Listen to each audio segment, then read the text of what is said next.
सारी जर्नी किस तरह स्टार्ट हुई और किस तरह become a very young CEO. अपना आईटी का करियर शुरू किया था तो मैंने ट्रेनिंग्स वगैरह ली, उसके बाद मैंने कुछ इंटर्नशिप्स वगैरह की। करंट जो डिजिटल मार्केटिंग है, इसमें ट्रेंड्स की बात की जाए तो अब 2025 में डिजिटल मार्केटिंग में बड़ी एडवांसमेंट आ गई है। एआई चीज़ों को आसान कर सकता है, एआई मैसेज को डिलीवर करने में आसानी दे सकता है, एआई रिसर्च में बड़ी मदद कर सकता है। अगर आप बड़े स्टेप ले लेते हैं ना स्टार्ट के अंदर, तब आपको फिर प्रॉब्लम क्रिएट होती है। यानी बेबी स्टेप्स हमेशा ले लेने चाहिए और बेबी स्टेप्स के साथ आपको अपनी कंपनी को बढ़ाना चाहिए।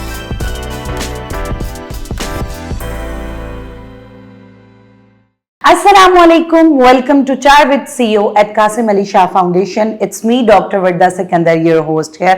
आज के एपिसोड में हमारे साथ मौजूद है एक यंग सीईओ और ये यंग सीईओ की सबसे मजेदार बात यह है कि जब मैं आपको इनकी एज बताऊंगी तो यू विल गेट सरप्राइज्ड कि माशाल्लाह ही इज 20 इयर्स ओल्ड और ये चेयरमैन है पाकिस्तान डिजिटल मार्केटिंग एसोसिएशन की। His personality is with a lot of diversity, a very good businessman. और उसके साथ साथ अगर भावलपुर में बात की जाए और जनूबी पंजाब की बात की जाए तो वहाँ भी शाना बशाना कॉर्पोरेट मार्केट में इनसे बेहतर कोई नहीं नजर आता। तो आज वेलकम करते हैं अपने पॉडकास्ट पे सैयद हुसैन को। Welcome to the podcast. Thank you so much ji, thank you so much. कैसे हैं आप? अल्हम्दुलिल्लाह बिल्कुल ठीक। आप पहले तो आई वाज सरप्राइज्ड कि माशाल्लाह आपकी एज बहुत कम है and you are doing a lot और चेयरमैन बन गए। तो ये सारी जर्नी किस तरह स्टार्ट हुई और किस तरह become a very young CEO?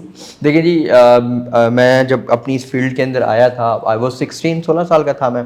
और उसके बाद जो है मैंने करियर चूज़ किया डिजिटल मार्केटिंग का, आईटी वाला फील्ड मैंने चूज़ किया क्योंकि ये ज़रा मुझे मज़े का लगता था और मेरे इंटरेस्ट के साथ भी मैच करता। अच्छा, इंटरेस्ट वाला एलिमेंट जरूर इंटरेस्ट वाला बहुत ज़रूरी है। अगर आपका किसी चीज़ में इंटरेस्ट नहीं है और आप ज़बरदस्ती लगे हुए हैं तो मैं समझता हूँ कि आपको उसमें नहीं। वैसे इधर तो हमारे यहाँ होता है एशियंस में कि अगर कोई प्रोफेशन नहीं मिल रहा तो चलो आईटी में चल। नहीं, हमारा बेसिकली क्या है कि अभी जो इस टाइम पाकिस्तान का ट्रेंड चल रहा है ना कि अगर कुछ नहीं बन रहा तो वो रियल स्टेट में आ जाता है। आईटी का थोड़ा डिफरेंट है क्योंकि आईटी में ना जरा टेक्निकलिटीज आ जाती हैं। आईटी में आप इस तरह आगे पीछे नहीं हो सकते। इसमें बड़ा टेक्निकल आपको रहना होता है और इसमें बड़ा प्रोफेशनल आपको रहना होता है क्योंकि आप ऑब्वियसली आप कंपनीज को सर्विसेज दे रहे हो। ये एक B2B बिजनेस है, तो आप कंपनीज को सर्विसेज दे रहे हो और बड़ी कंपनीज को सर्विसेज दे रहे हो, तो उसमें आप कुछ भी प्लस माइनस नहीं कर सकते। उसमें बड़ा आपको जेन्युइन रहना पड़ता है और बड़ा आपको क्वालिटी को इंश्योर करना पड़ता है। अच्छा हुसैन, कौन सा ऐसा टर्निंग पॉइंट था? हर किसी की जिंदगी में होता है, आपकी तो जैसे एज भी बड़ी कम है ना, कि कौन सा ऐसा टर्निंग पॉइंट था कि यस मुझे अपना बिजनेस करना है, अपनी कंपनी बनानी है? और जैसे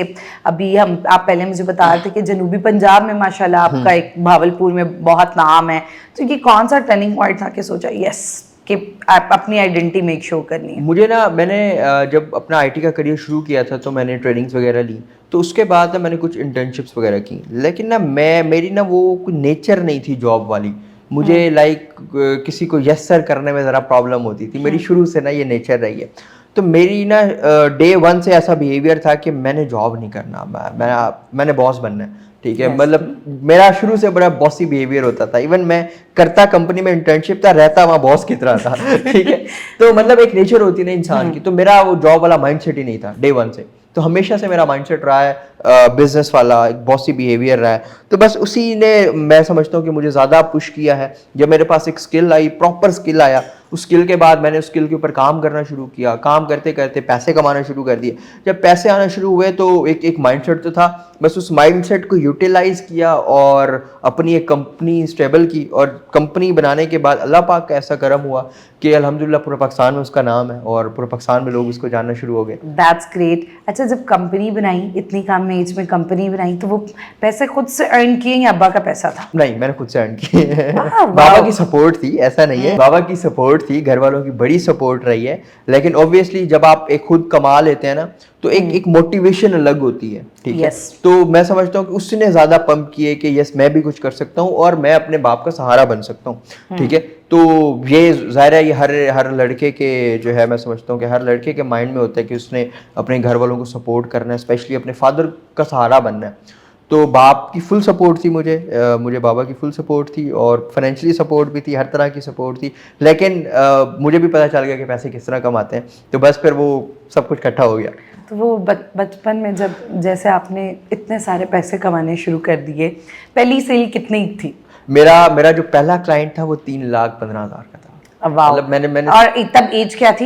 आई वाज 16 आई गेस, हाँ 16 साल का था तो मैं, 16-17 साल। तब तो ये बहुत बड़ी एक एप्रिसिएशन बिल्कुल। थी कि उस टाइम में तो मुझे लगता है कि इसकी अब ये जो अमाउंट थी इसका वो भी बहुत था। तो तब फिर मोटिवेशन आई कि नहीं अब मैंने पढ़ना नहीं है, पढ़ाई छोड़ देनी है और सिर्फ बिजनेस में आ जाना। अच्छा, मैं आपको बड़ा क्लियर हूँ मैं इस चीज़ में, मैं आपको सच बताऊंगा, जी, मैं पढ़ाई में था ही नहीं डे वन से, मेरा इंटरेस्ट ही नहीं था, मुझसे नहीं पढ़ा जाता था, मैं तो स्कूल भी नहीं जाता था। ठीक बस है, ये आपकी पॉडकास्ट देखे ना कोई भी स्कूल नहीं नहीं जाने ऐसा वाला नहीं है, इसके बाद। ऐसा बिल्कुल भी नहीं है कि आप लोग स्कूल मुझे देख के स्कूल छोड़ दें, ऐसा नहीं है, पढ़ाई जरूरी है, बहुत जरूरी है। मेरा थोड़ा डिफरेंट सिनेरियो था। अच्छा, तो उसके बाद ये है कि मैं, क्योंकि ज़ाहिर है मैं उस चीज़ में इंटरेस्टेड नहीं था, तो मेरे घर वालों ने कहा कि बेटा जहाँ तुम्हारा इंटरेस्टेड है तुम जाओ, हम तुम्हारे साथ हैं। Okay. तो उसके बाद जो है मेरा आईटी फील्ड मैंने चूज़ किया और इसी के अंदर लग गया मैं। अच्छा, अगर बात की जाए आजकल की करंट जो डिजिटल मार्केटिंग है, इसमें ट्रेंड्स की बात की जाए तो अब 2025 में डिजिटल मार्केटिंग में बड़ी एडवांसमेंट आ गई है और बड़े करंट ट्रेंड्स, तो क्या करंट ट्रेंड्स चल रहे हैं? देखिए जी, इस टाइम एआई बूमिंग पर है, कंटेंट मार्केटिंग इस टाइम पर टॉप पर है। ठीक है, अगर आप कैमरे के सामने नहीं है, आप वीडियोस नहीं बनाते, आप कंटेंट नहीं क्रिएट करते, content is a new currency. Okay. ठीक है, अगर आप कंटेंट नहीं बनाते और एआई को इस्तेमाल नहीं करते तो फिर आप दुनिया से बहुत पीछे हैं। अब ये जो कह रहे हैं कि कंटेंट क्रिएटिंग में भी एआई हाँ। अब हो सकता है जैसे फ्यूचर्स में अब ये हमारी सीईओज वाली पॉडकास्ट कोई एआई बैठ के कर रहा हो तो ये अब ऐसे भी चीजें होने का चांस है? बिल्कुल होने का चांस है, लेकिन मैं समझता हूँ कि एआई क्रिएटिव नहीं है। एआई के पास मेरे पास जो डाटा है शायद वो अभी एआई के पास नहीं है। हाँ, वो एआई के पास आ सकता है, लेकिन उसमें आने में टाइम है। ठीक है, तो जो हम जिस तरह बैठ के हम ये पॉडकास्ट कर रहे हैं, तो एआई की पॉडकास्ट और एक इंसानों की पॉडकास्ट में ज़मीन आसमान का फ़र्क है। मिसाल के तौर पे आपके सामने भी अगर दो ऑप्शंस रखे जाएं कि आप एक पॉडकास्ट देखें जो एआई जनरेटेड है, दूसरा देखें जो ह्यूमन आपस में बैठ के बात करें और एक प्रोडक्टिव डिस्कशन कर रहे हैं, तो मेरा ख्याल है कि ज़्यादातर लोग ह्यूमन को देखेंगे। ठीक है, एआई की तरफ नहीं जाएंगे। हाँ, एआई चीज़ों को आसान कर सकता है, एआई मैसेज को डिलीवर करने में आसानी दे सकता है, एआई रिसर्च में बड़ी मदद कर सकता है, एआई ग्राफिकल चीजों में बड़ी मदद कर सकता है, यानी एक सपोर्ट सिस्टम के तौर पे एआई बड़ा आइडियाज के अंदर बड़ा रोल प्ले कर सकते हैं एआई। मगर कंट्रोल करने वाले फिर भी इंसान है। तो आजकल ये जो बातें लोग कह रहे हैं कि अब जो आने वाला वक्त है उसमें रिप्लेसमेंट, जॉब सैचुरेशन और ये सारी चीजें बहुत बढ़ जाएंगी बिकॉज एआई का बूम बहुत बढ़ जाएगा। तो व्हाट यू से, इससे हमारा जो मार्केट की फाइनेंशियल, प्रोफेशनल और सैचुरेशन ये चीजें बढ़ेंगी या व्हाट यू से कि चीजें इंप्रूव हो जाएंगी? देखें, ये ना सिर्फ हवाई बातें हैं। ये हमेशा आपको वो बंदा बात करता हुआ नजर आएगा जिसका बैकग्राउंड कुछ भी नहीं होगा, वो सिर्फ बातों की हद तक होगा। मैं आपको बड़ा क्लियर इसका आंसर दे रहा हूँ। उसकी वजह यह है कि ना हमारे बेचारे ना जो जॉब कर रहे हैं ना, उनमें खामखा का डर बिठा दिए कि जी एआई आपको रिप्लेस कर देगा, एआई सारा कुछ कर देगा। भाईजान, एआई ने जो काम करना है, बटन तो इंसान ने दबाना है। Yes. अब एआई खुद से तो बटन नहीं दबाएगा, एआई खुद तो प्रॉम्प्ट नहीं देगा। हाँ, और एआई चूज भी तो इंसान ने करना है ना, इंसान ने करना है कि एआई से काम क्या लेना, वो इंसान ने करना है। एआई आपको हमेशा चीजों के अंदर सपोर्ट करेगा, आपको हेल्प करेगा, ना कि आपको रिप्लेस करेगा। ये रिप्लेस उनको खतरा है जिनको काम नहीं आता। जिनको काम आता है तो वो उनके लिए उनकी तो प्रोडक्टिविटी आसान हो गई है। मिसाल के तौर पे मेरी प्रोडक्टिविटी बहुत आसान हो गई है। मैं एआई से दिन में इतनी चीजें करवा लेता हूँ, जहां मुझे 4 घंटे लगने हैं वहां आधे घंटे में मेरा काम हो जाता है। हाँ, ऐसे ही है। अब अगर हम लोग भी बात करें, अब ये चैट जीपीटी है और ये सारी चीजें हम लोग के लिए इतनी आसानी कर दी हुई है कि जो हम एक इंसान हायर करना पड़ता था कि वो काम हम खुद से कर सकते हैं, आइडियाज, और ऐसा लगता है कि आपका एक और आपके साथ चल रहा है जो आपको सपोर्ट कर रहा है। बिल्कुल ऐसे ही।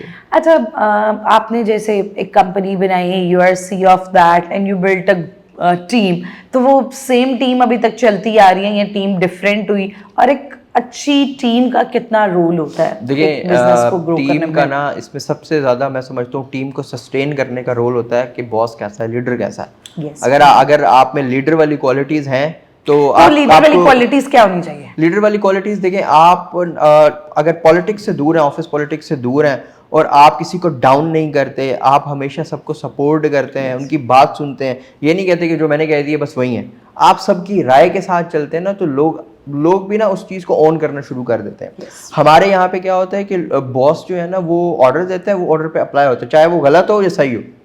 जो लीडर होता है वैसे नहीं करता। लीडर जो है वो हमेशा सुनता है, सबको बिठा के उनके साथ डिस्कस करता है, क्योंकि जब आप किसी के साथ कोई चीज डिस्कस करते हो ना, तो उसको फील आता है कि यार हमारा भी कोई रोल है। जब आप ऑर्डर चलाते हो तो वो तो उसने फॉलो करना है, अब चाहे आपका नुकसान हो या गलत हो, वहाँ पे फिर नुकसान होना शुरू हो जाता है। और टीम की जहाँ तक आपने बात की है ना कि मेरे साथ अभी वही टीम है, लेकिन लोग आते जाते रहते हैं, लेकिन इदारों को उनसे फ़र्क नहीं पड़ता। लोग आते जाते रहते हैं और लोगों का आना जाना सही है, गलत भी नहीं है। हर इंसान को ग्रोथ चाहिए, उसकी बेसिक रिक्वायरमेंट है। अगर उसको लगता है कि मैं कहीं किसी और जगह पे जाके मुझे ज्यादा अच्छी ग्रोथ मिल सकती है तो उसका राइट है, वो जा सकता है। तो फिर जब सीईओज ऐसे करते हैं कि हम आपकी पे इंक्रीज कर देते हैं, you have to stay there, तो इस पे व्हाट यू कॉम्प्लीमेंट? हाँ बिल्कुल, देखें कहीं ना कहीं हर इंसान की एक इम्पॉर्टेंस है, कहीं ना कहीं हर इंसान को लगता है, मतलब कहीं ना कहीं हर इंसान की एक इम्पॉर्टेंस होती है। वो कोई काम कर रहा होता है तो उसमें एक्सपर्ट होता है। सीईओ जब ये बात करते हैं ना तो वो उस इम्पॉर्टेंस को समझता है, वो उसको पता है कि इस बंदे पे मेरी मेहनत हुई हुई है, इस पे मेरा टाइम लगा हुआ है, मेरी इन्वेस्टमेंट हुई हुई है, ठीक है। तो मैं अगर नया बंदा इसकी जगह लेकर आऊंगा तो मुझे सर्कल दोबारा रिपीट करना पड़ेगा। तो वो इसलिए वो कहता है कि चले आपको क्या मसला है, सैलरी का मसला है मैं बढ़ा देता हूँ, टाइमिंग का मसला है मैं सेट कर देता हूँ, छुट्टियाँ चाहिए मैं दे देता हूँ, तुम जाओ नहीं कहीं पे। अच्छा, अब आज हम लोग हर टाइम बात करें तो everyone is talking about entrepreneurship कि जी अपना बिजनेस स्टार्ट करें। खास तौर पे कॉर्पोरेट में ये चीज़ बहुत ज़्यादा है, मुझे लगता है जिन लोगों का ताल्लुक आईटी से है तो अपने स्टार्टअप्स पे बड़ा फोकस किया जाता है। तो व्हाट यू से, what is the right time और क्या रिसोर्सेज आपके पास होने चाहिए जिसमें आपको अपना स्टार्टअप करना चाहिए, क्या विजन होना चाहिए? इसमें ना सबसे इम्पोर्टेंट चीज़ ये है कि आपको बड़े स्टेप्स नहीं लेने चाहिए। हर बंदे का मतलब एक ड्रीम होता है कि वो बिजनेस करे, कॉर्पोरेट लाइफ के अंदर आए और इन चीज़ों के अंदर आए। उसमें अगर आप बड़े स्टेप ले लेते हैं ना स्टार्ट के अंदर, तब आपको फिर प्रॉब्लम क्रिएट होती है। यानी बेबी स्टेप्स हमेशा ले लेने चाहिए और बेबी स्टेप्स के साथ आपको अपनी कंपनी को बढ़ाना चाहिए। फॉर एग्जाम्पल हम एग्जाम्पल ले लेते हैं कि आज आप कोई सर्विसेज दे रहे हैं तो आप तब तक अपने पास वो बंदा ना हायर करें जब तक आपकी कैपेसिटी से काम बढ़ जाए। जब आपकी कैपेसिटी से काम बढ़ जाए आप एक बंदा हायर करें, जब आप दोनों की कैपेसिटी से काम बढ़ जाए आप दूसरा बंदा हायर करें। इस तरह से एक सिस्टम वाइज चलें। उसमें क्या होता है कि उसमें फिर आपको परेशानी नहीं आती, उसमें आपको किसी भी किस्म का मसला नहीं आता। हमारे लोग गलती यहाँ करते हैं कि बहुत बड़ा विजन बना लेते हैं और 5, 10, 15 लोग हायर कर लेते हैं, बहुत बड़ी कंपनी बना लेते हैं, उनको डिपार्टमेंट्स की नहीं समझ आती, वो उलझ के रह जाते हैं लोगों के अंदर। फिर क्या होता है कि चीज़ें खराब होना शुरू होती हैं, सिस्टम खराब होना शुरू हो जाता है। यानी विजन इतना बड़ा नहीं रखना चाहिए, छोटा सा विजन होना चाहिए, उस पे आके और फिर आपको अपने विजन ना इसको टाइम के साथ बढ़ाना चाहिए।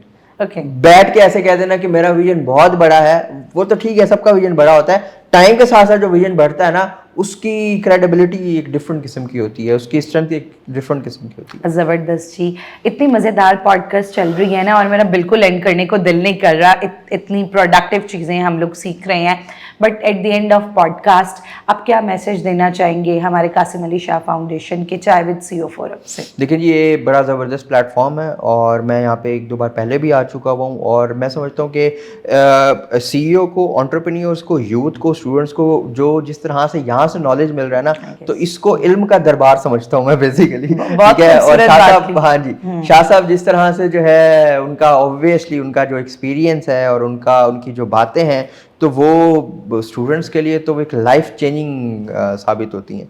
तो लोगों की ज़िंदगियां बदल जाती हैं उनकी जो मोटिवेशन स्पीचेस होती हैं, और स्पेशली जो ये इस तरह की पॉडकास्टें हैं या इस तरह के जो सेशंस होते हैं, पैनल टॉक्स होती हैं, ये बड़ा ज़रूरी है क्योंकि डायरेक्शन का बड़ा मसला है हमारे पाकिस्तान में ना। और ऑब्वियसली कासिम अली शाह फाउंडेशन लोगों को डायरेक्शन ही दे रहा है कि सीईओ बनना है तो ये चीज़ कर लो, इस बंदे को देख लो इसने ये चीज़ की हुई है, स्टूडेंट लाइफ में हो तो ये चीज़ फॉलो कर लो, इस तरह आपकी लाइफ सेट हो जाएगी। तो इस तरह के प्लेटफॉर्म का बड़ा होना ज़रूरी है और मैं समझता हूँ पूरे पाकिस्तान में जिस तरह कासिम अली शाह फाउंडेशन काम करे इस तरह कोई भी नहीं कर। Thank you so much for your time. हमारे साथ सैयद कुसैन मौजूद थे, सीईओ हैं और बड़ी ज़बरदस्त जर्नी इन्होंने आपके साथ अपनी शेयर भी की। Hope you like this episode. अगर इस हवाले से आपका कोई भी सवाल है तो आप कमेंट सेक्शन में हमसे पूछ सकते हैं। स्टे ट्यून्ड, मिलते हैं एक नए एपिसोड के साथ। अल्लाह हाफिज।